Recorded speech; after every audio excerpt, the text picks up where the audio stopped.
Hola, tengan todos ustedes muy, pero muy buenas tardes en esta efemérides tan especial para el mundo de la ciencia y claro también para el ámbito de trabajo de la Sociedad Argentina de Infectología, como lo es el 1 de diciembre, el Día Internacional de la lucha contra el SIDA, ya 4 décadas de un trabajo incansable de hombres y mujeres para, bueno, sencillamente la difícil tarea de curar, ¿no? La difícil tarea de lograr el bienestar de las personas, en este caso como una enfermedad que sin dudas vino a alterar y cómo el panorama sanitario mundial. Por eso, en el día de hoy vamos a invitar a las doctoras Natalia Laufer y Gabriela Turk. Ellas van a tener el privilegio de hablar con nosotros de una noticia que muy probablemente si ustedes están atentos y atentas a lo que ha sido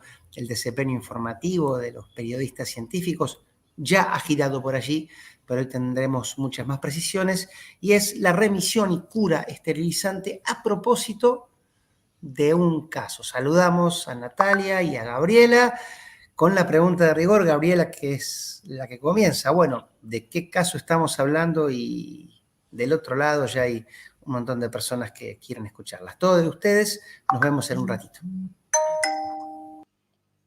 Muy bien, muchas gracias Diego, muchas gracias a la SADI también por la invitación a participar de este evento en este día tan especial. Y justamente como decía Diego, vamos a hablar de un caso particular que se ha publicado esta semana en una revista muy prestigiosa y que nos habla de un caso de cura esterilizante natural en el caso de la infección por VIH. Pero antes de entrar en el caso vamos a hacer una pequeña introducción, ¿sí?, a qué es la historia natural de la infección por HIV, a qué hablamos cuando hablamos de persistencia y reservorios virales en el contexto de esta infección, qué son particularmente los controladores elite excepcionales y también los controladores post-tratamiento. También vamos a acercarnos a las distintas definiciones de cura y casos de cura que existen a nivel internacional, para después sí entrar específicamente en el caso de la paciente de Esperanza y cerrar con algunas consideraciones finales. Entonces, hoy en día la infección por HIV es una infección que representa un problema de salud pública a nivel mundial. Se estima que existen alrededor del mundo casi 38 personas viviendo con el virus, y estos son datos del año 2020 generados por ONU-SIDA. En ese año también se produjeron 1.5 millones de nuevas infecciones y cerca de 700.000 personas murieron a causa de la infección en ese mismo año. En Argentina, particularmente, que es lo que nos ocupa a nosotros, se estima que hay alrededor de 140.000 personas viviendo actualmente con el virus, de las cuales el 17% todavía desconoce que posee la infección, y existen alrededor de 5.000 nuevas infecciones por año, con lo cual vemos que esto representa una problemática relevante y actual. Bien, si vamos a lo que es el curso natural de la infección por HIV, ¿qué le ocurre a una persona una vez que adquiere la infección? Es una infección claramente de por vida, que no tiene cura y se caracteriza por una fase aguda donde podemos encontrar un pico de carga viral plasmática y un descenso de los recuentos de linfocitos TCD4, que son las células blanco para la infección. Luego de este periodo agudo sobreviene un periodo que en general es asintomático, que a veces se lo denomina de latencia clínica, donde vemos una pérdida paulatina en el recuento de linfocitos TCD4 y después de muchos años de infección, que en general ese periodo dura en promedio unos 5 a 10 años, sobreviene lo que se llama, propiamente dicho, la fase SIDA, con la presencia de enfermedades oportunistas, neoplasias y un descenso abrupto de los niveles de células TCD4. Ahora, este curso natural de la infección por VIH se ve alterado por la instauración del tratamiento, ¿sí? Entonces, en una persona con una progresión típica, una vez que se inicia el tratamiento antirretroviral, la carga viral desciende a niveles indetectables en plasma y la instauración del tratamiento se asocia a una mejora del estado de salud general, una mejora en la calidad de vida y en la expectativa de vida de las personas que viven con el virus. Asimismo, si se inicia tratamiento de manera aguda, en la fase aguda, o sea, tratamiento de manera temprana, es lo ideal, esa mejora general se observa de manera mucho más significativa. Y también tenemos que nombrar una proporción de personas que viven con el virus que es minoritaria, que se los llama controladores elite o elite controllers, en los cuales ese curso natural que nombré antes está naturalmente afectado, especialmente en presencia de una buena respuesta inmune, con lo cual logran mantener cargas virales indetectables en ausencia de tratamiento antirretroviral, inclusive por muchos años, pero ya vamos a volver a esta población particular. Ahora, como decíamos antes, esta es una infección que hasta ahora no tiene cura. La principal barrera para lograr esta cura son la presencia de reservorios. Entonces, si vemos la situación en una persona que vive con el virus pero que no tiene tratamiento, vemos que su carga viral plasmática es elevada y se pueden detectar tanto células que están infectadas, en donde la replicación viral es activa, con mucha producción de virus, y células también latentemente infectadas. Cuando una persona inicia el tratamiento antirretroviral, la carga viral plasmática desciende a niveles indetectables, pero persisten esas células que son células en estado quiescente o en reposo, que llevan virus integrado y que son la causa justamente cuando el tratamiento se interrumpe, la carga viral vuelva a rebotar a niveles detectables. Ahora, esta presencia de estos reservorios no es un concepto relativamente nuevo, sino que ya desde mediados de los años 90 sabíamos que existía este reservorio viral, aunque la definición fue cambiando a lo largo del tiempo. Hoy en día, la definición más aceptada y más acabada de lo que es el reservorio viral es la que nos indica que ese reservorio es una población de células infectadas, por supuesto, que puede estar tanto presente en circulación como en tejidos, que poseen provirus integrado al genoma de la célula, que esos provirus son competentes para la replicación y que persiste a pesar de años de tratamiento antirretroviral y que son la fuente del rebote viral frente a la interrupción del tratamiento. Entonces, frente a esta definición estricta de reservorio, ¿sí? Este reservorio competente para la replicación, estamos hablando de células infectadas que frente a un estímulo, luego de su activación, producen partículas virales infectivas que son capaces de infectar una nueva célula blanco. Ahora, este reservorio estricto está acompañado por otras formas de persistencia. Entonces, en una persona que vive con el virus y está bajo tratamiento, podemos encontrar un reservorio que se llama transcripcionalmente o traduccionalmente competente. Y esto quiere decir que en esas células podemos encontrar ARN viral o proteínas virales sin que esto necesariamente se traduzca en la producción de progenie viral. Y si nos vamos un poquito para atrás, también podemos encontrar lo que se llama el reservorio silente, ¿sí? Que son células estrictamente en reposo o quiescentes que poseen provirus integrado a su genoma, pero que no producen ninguna otra forma de partícula o de subestructura viral.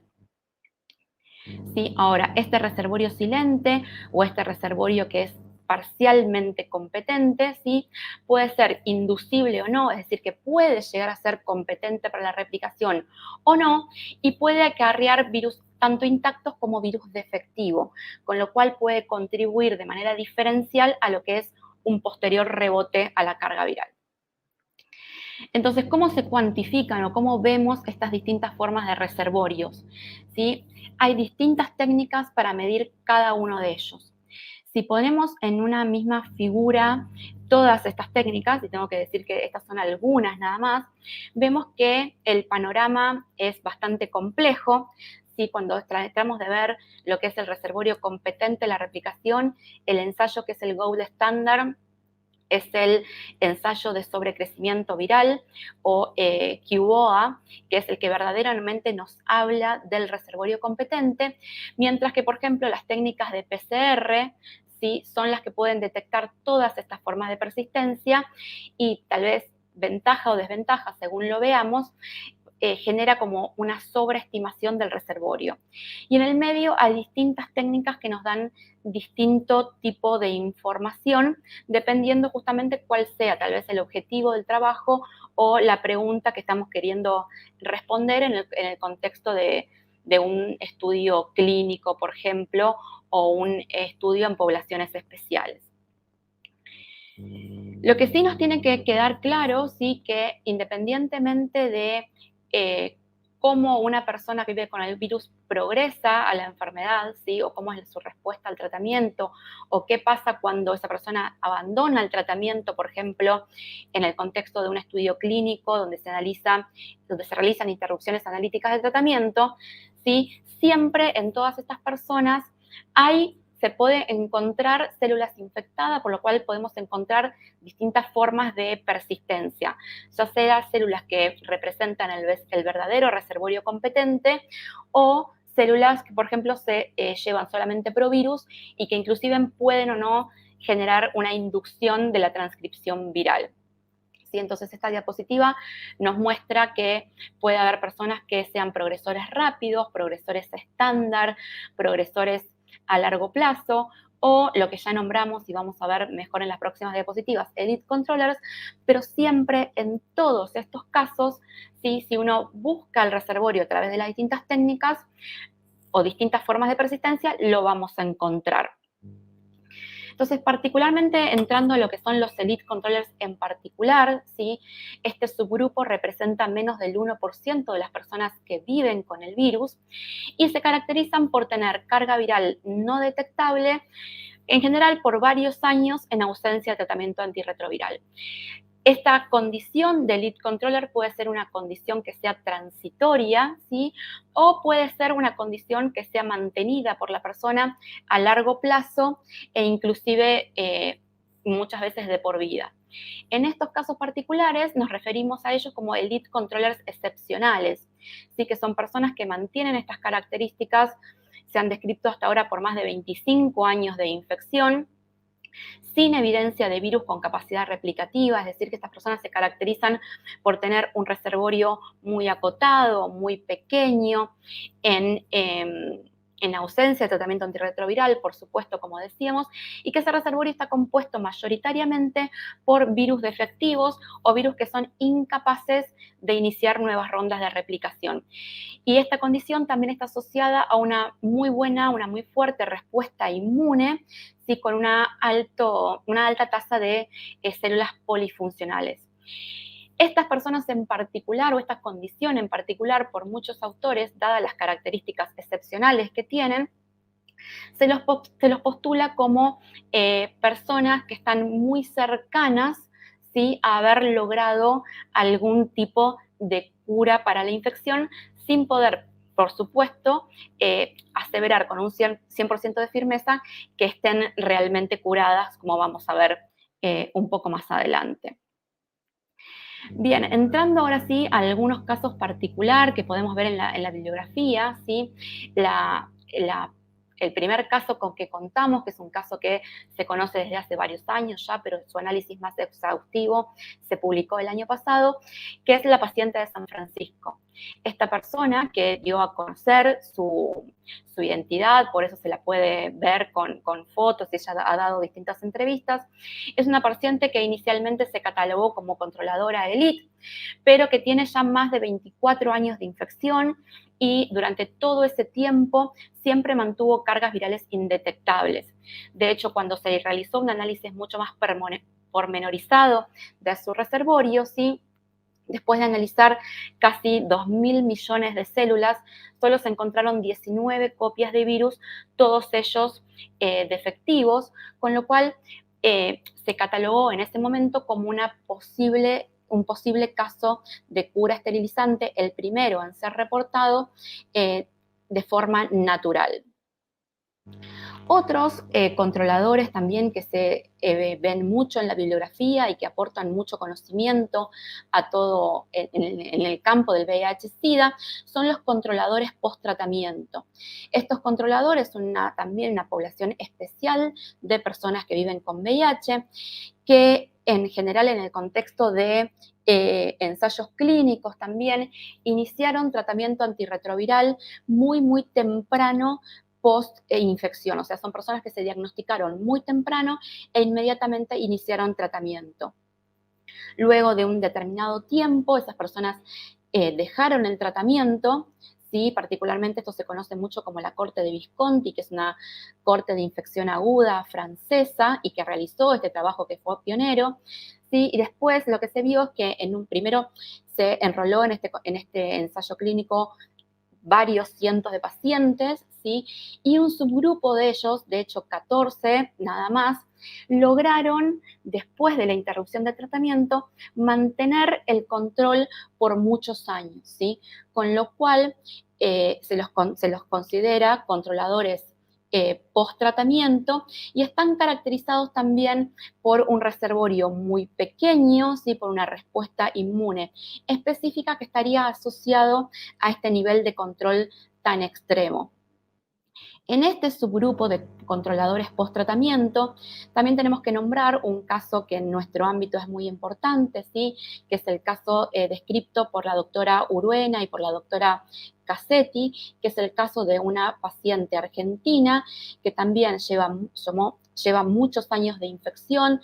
De hecho, esta paciente estuvo bajo tratamiento antirretroviral prácticamente 10 años y después de haberlo interrumpido, lleva hasta hoy en día 12 años de control viral en ausencia de tratamiento.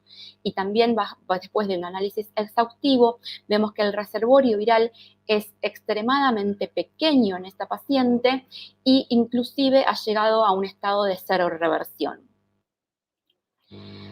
También en el contexto de cura tenemos que nombrar, o no podemos dejar de nombrar, casos muy conocidos, como son el caso del paciente de Berlín y el paciente de Londres, que llegaron a estos estados de control virológico extremos, muy cercanos a lo que se considera cura, luego del trasplante con médula ósea de donantes que tenían la mutación conocida como CCR5 delta 32, y después de haber recibido estos tratamientos, llevan muchos años de remisión virológica en ausencia de tratamiento. De hecho, el caso emblemático es el caso de Timothy Brown, o paciente de Berlín, que estuvo más de 10 años sin tratamiento, con ausencia de replicación viral. En su caso también se estudiaron los reservorios en tejido, y no se encontraron células competentes para la replicación y lamentablemente esta persona falleció por su enfermedad oncológica, nada que ver con su infección por VIH, después de más de 10 años de haber permanecido en remisión. Entonces, todos estos casos excepcionales, ¿sí? Nos acercan justamente a lo que se llama una cura para la infección por VIH. Ahora, ¿de qué decimos, a qué nos referimos exactamente cuando hablamos de cura en el contexto de esta infección? Bueno, digamos, la definición más estricta, ¿sí? Es la que tiene que ver con lo que llamamos cura esterilizante o cura erradicante, que es la capacidad de, mediante algún tipo de intervención, lograr la eliminación de todas las células infectadas por HIV, o al menos la eliminación de todas las células que llevan provirus replicativamente competentes. Es decir, que cuando hablamos de cura esterilizante estamos hablando específicamente de la eliminación del reservorio competente. Una definición tal vez un poco menos ambiciosa, ¿sí? Es la remisión a largo plazo. Y cuando hablamos de esto, justamente hablamos de un control persistente de la replicación viral, ¿sí? Que mantenga los niveles de carga viral por debajo de los límites de detección, obviamente en ausencia de terapia antirretroviral. Tengo que decir también que estas definiciones de cura están siendo revisadas actualmente en la bibliografía, y de hecho en los próximos días la Sociedad Internacional de SIDA va a publicar una nueva revisión, como ya lo hizo en el año 2012 y en el año 2016. Este año se va a publicar una nueva revisión donde se van a generar nuevas definiciones de cura, ¿sí? Que tiene que ver con conceptos menos estigmatizantes, tal vez, y más alcanzables. Y también en esa revisión se plantean cuáles son las prioridades y hacia dónde tendría que ir la investigación en los próximos años. Estas estrategias de cura, ¿sí? Que como les decía, están siendo revisadas y van a estar siendo publicadas en los próximos días, sí tienen que ver con distintas intervenciones para llegar a distintos estadios, que tienen que ver con una cura erradicativa, ¿sí? La más ambiciosa, ¿sí? O justamente curas de tipo híbrida o funcionales que permitan no eliminar el virus de manera completa del organismo, pero sí alcanzar un control viral a largo plazo. Bien, habiendo dicho esto, ahora sí le doy paso a Natalia para hablar del caso en particular.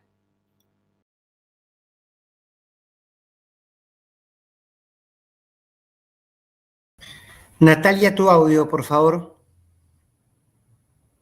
Sí, perdón, Ahora sí. perdón, ahí está.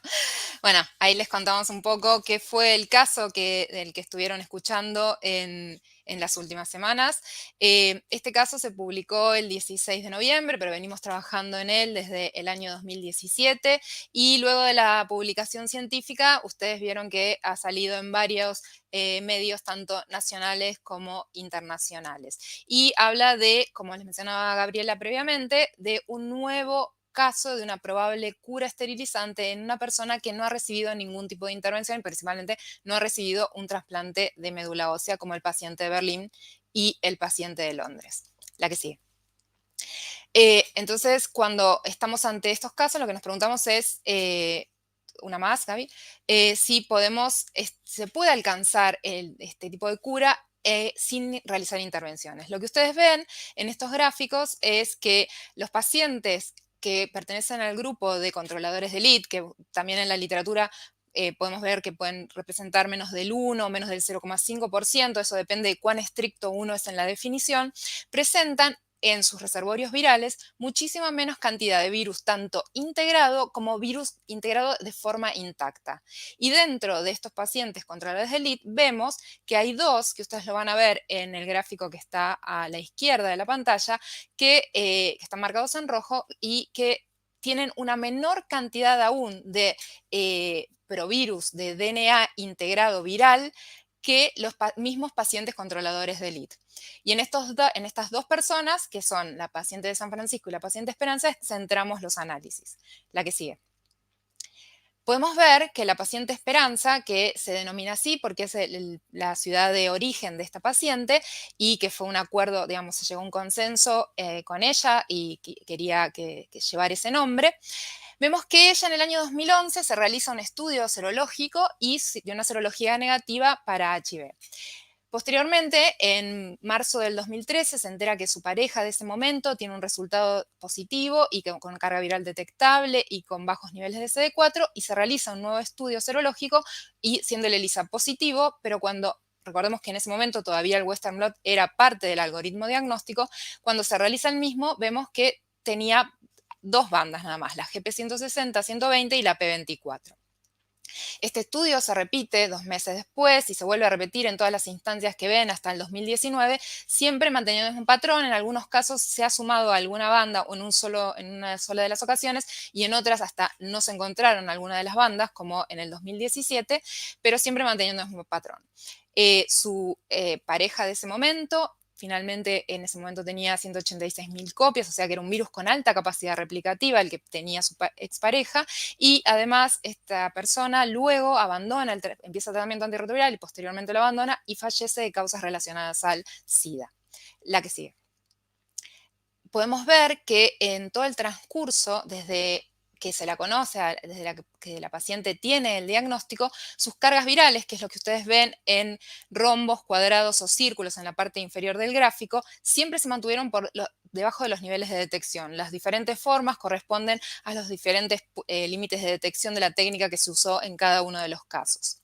Por otro lado, vemos que sus recuentos de linfocitos TCD4 y su relación CD4-CD8 siempre se mantuvo dentro del rango de una persona no infectada.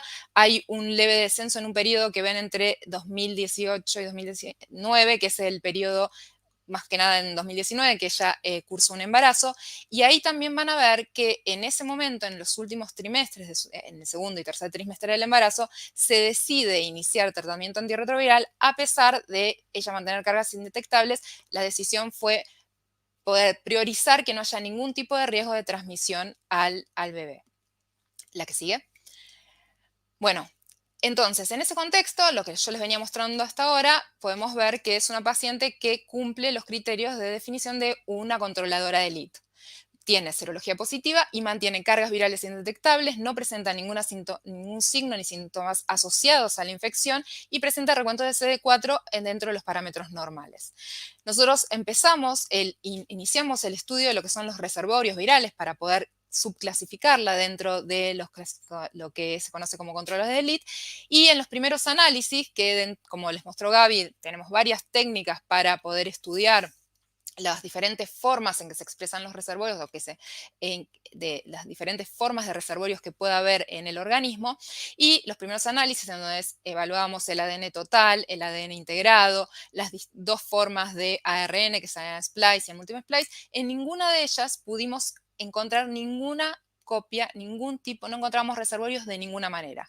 Por otro lado, evaluamos lo que es la carga viral a una copia, es un ensayo ultrasensible, donde se utiliza una gran cantidad de plasma, como ven ahí, utilizamos 15 mililitros para evaluar la presencia de copias por debajo de los límites de detección estándar, y tampoco pudimos encontrar ninguna copia a nivel plasmático. Entonces, en ese contexto, decidimos avanzar en el estudio de los reservorios por técnicas mucho más sensibles y que además nos diesen más información en el caso de poder obtener alguna secuencia. Y dentro de las diferentes técnicas que permiten un estudio más preciso y más acabado del reservorio, trabajamos en conjunto con la doctora Su Yu del Reagan Institute en Boston, y se utilizó la técnica de flip sequencing, que es una técnica que nos permite evaluar a nivel de cada célula individual la presencia de ADN integrado y las características de ese ADN proviral integrado en la célula. La que sigue. En ese contexto, nosotros obtuvimos células en distintos momentos. Hay que entender que estas son células mononucleares de sangre periférica, o sea, nosotros necesitamos hacer una extracción de sangre. Para poder obtener una buena cantidad se necesitan grandes cantidades de sangre, y también eso nos llevó a realizar una leucoaféresis luego del parto en octubre del 2020. Y como pueden ver, enviamos diferentes muestras de diferentes tiempos, los que obtuvimos al inicio, cuando nos pusimos en contacto con la paciente, de octubre del 17, octubre del 18, octubre del 19 y octubre del 20. Y ustedes pueden ver que en total esto llega a 1.5 billones de células. Aparte también se realizó el estudio de las células de placenta, que luego del parto, rápidamente la placenta fue traída al Instituto Invirs, se separaron las células mononucleares, y que la mayor parte obviamente son células de la sangre, y algunas otras células estaban también dentro del tejido placentario, y en todas ellas se estudió la presencia se estudiaron en los reservorios, en los potenciales reservorios, la presencia de ADN proviral integrado. Como pueden ver, se encontraron 3 copias en la muestra del 2018, una copia en la muestra del 2019 y otras 3 copias en la muestra de octubre del 2020. Y en ese periodo se marca con un color gris tenue el periodo en que ella recibió tratamiento antirretroviral, que suspendió en el momento del parto. Lo que ven en los gráficos al lado de este gráfico mayor es que de esas 7 secuencias que yo le menciono que se obtuvieron, vemos que ninguna de ellas es digamos, compatible con un virus competente. Porque la primera que encontramos, que esta es una secuencia completa, está totalmente hipermutada, es incapaz de generar un virión competente. Por otro lado, las otras secuencias que se obtuvieron más tarde, se ve que tienen de lesiones muy, muy grandes que impedirían también poder generar viriones competentes. Por otro lado, para poder establecer si lo que sucedía era que sus células tenían algún tipo de como resistencia a la infección por el virus, se realizaron ensayos en los cuales con las células de la paciente se pusieron stock virales para, primero, se evaluó en las células de la paciente si expresaban CXR4 y CCR5, que son los correceptores que utiliza el virus para infectar las células, y además se realizó este ensayo que les mencionaba, en donde se les puso a las células en contacto con stock viral para ver si lograban infectarse, y lo que se ve en el último gráfico, que bueno, no lo puedo señalar porque está la presentación en la computadora de Gabriela, pero en el último gráfico que hay producción de P24, lo cual nos quiere decir que las células lograron infectarse. Por otro lado, de las mismas células que se estudiaron, hicimos el ensayo de Cuboa, se hizo el ensayo de Cuboa, que era el que les mencionaba Gabriela, que es el que realmente nos dice si hay virus competente, y ese ensayo arrojó que no se pudo detectar ninguna producción viral. La que sigue. Por otro lado, nosotros realizamos el estudio de su tipificación de HLA de clase 1 y de clase 2 a través de un ensayo comercial que se llama Axiom, y pudimos ver que no presentaba ninguno de los alelos conocidos que son protectores o que se asocian a ser un elite controller. O sea que hay otros factores más allá de estas características genéticas que tienen que asociarse a esta condición de control de la infección. La que sigue. También, para poder entender, parte ya iniciando lo que es entender cómo es que esta persona logra este control tan estricto, se realizaron estudios para ver si sus células específicas, lo que son los linfocitos TCD4 y los CD8, que cumplen distintas funciones en el control de las infecciones, respondían a los péptidos específicos, a las proteínas específicas del virus. Y vemos que esta persona, hay un ensayo primero que nos permite demostrar que tiene capacidad de responder a distintas proteínas, por ejemplo, de la influenza, del Epstein-Barr, que es el gráfico de más abajo. Eso nos permite demostrar que las células de este individuo tienen la capacidad de responder ante estímulos, pero después, cuando le exponíamos a las proteínas específicas del virus, vimos que solamente se veía una respuesta a nivel de lo que es P24 en sus células, en sus linfocitos TCD4, siendo mucho menor en los linfocitos CD8 y casi nula para otras proteínas. Bueno, la que sigue. Entonces, hicimos como un panorama, intentamos abarcar todas las áreas para poder estudiar cuál era su nivel o las características de el nivel de reservorios y las características de estos reservorios. Y lo que pudimos ver es que cuando la comparábamos a todos los resultados de la paciente Esperanza con la paciente de San Francisco y con el paciente de Berlín, que es el caso en donde no hay mucha discusión, que se logró realmente la erradicación de todas las copias de virus transcripcionalmente competente, vemos que son muy similares los hallazgos tanto de la paciente de San Francisco como la paciente Esperanza como el paciente de Berlín. Vemos que no se encuentran, después del análisis de 1.5 billones, o sea, 1.500 millones de células, no se encuentran copias de virus con capacidad de replicar. La que sigue. Entonces, lo que vemos es, como les mencionaba Gabriel inicialmente, es que el virus se puede integrar, o sea, en forma de provirus, de ADN proviral a las células. Este ADN proviral puede ser competente, puede ser replicativamente competente o no.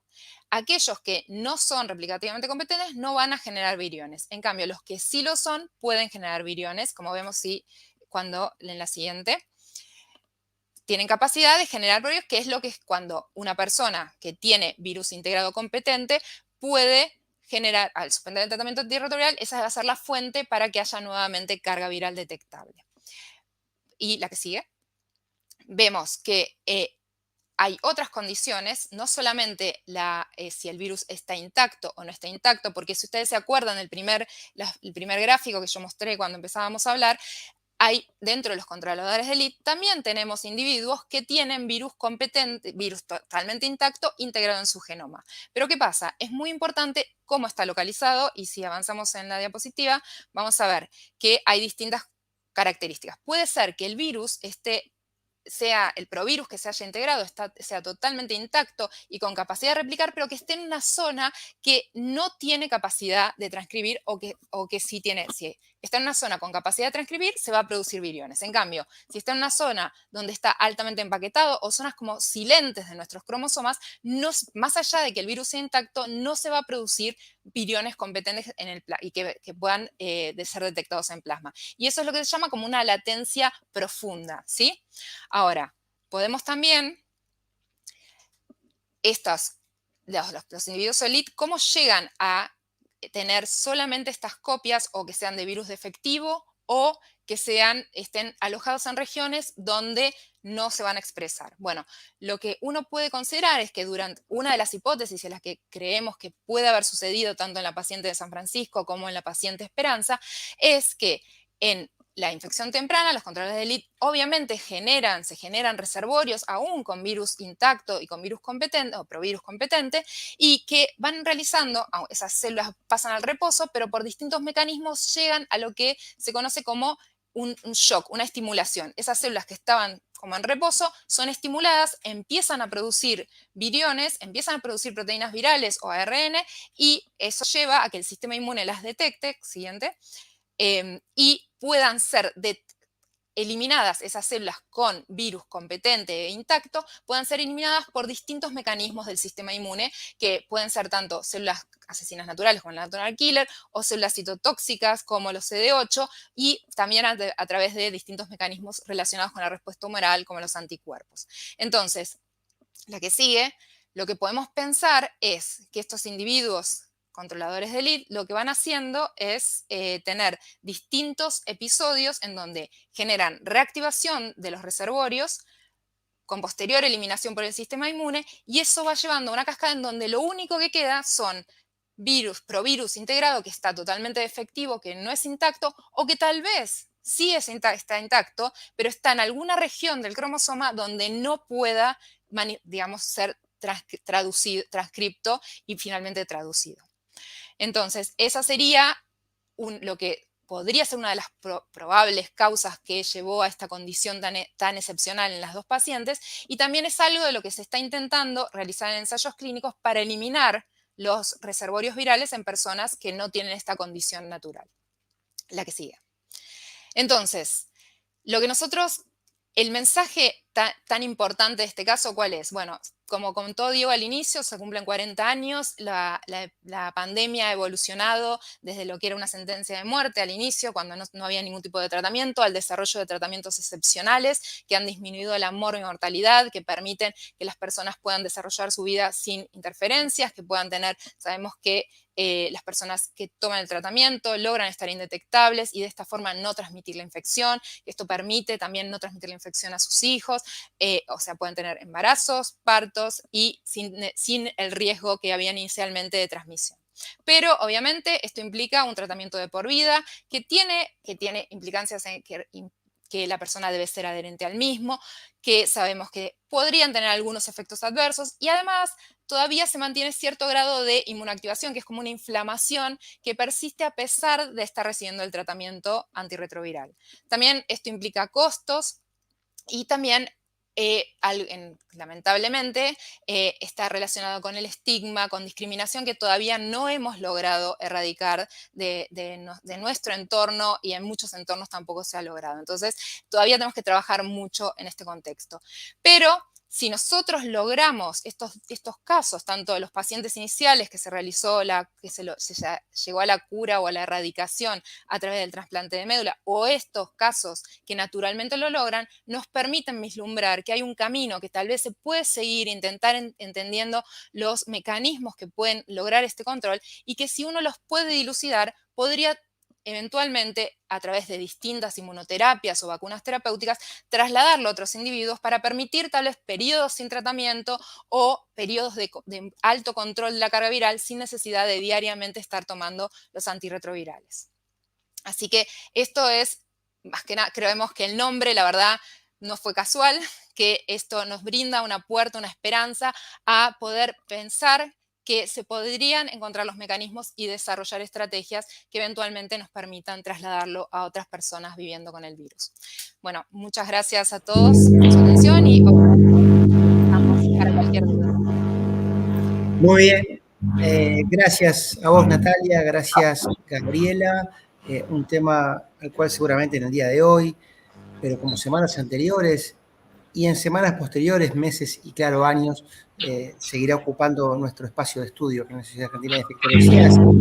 Agradecemos mucho el tiempo que nos han dedicado a nosotros, y bueno, la charla ya está allí para que los que están del otro lado la puedan volver a ver, compartir y recomendar a quienes se han perdido este encuentro. Gracias, Gabriela, y gracias, Natalia. Muchas gracias, Diego. Gracias a vos, Diego. Tengan Nos todos vemos. buenas tardes. Hasta luego.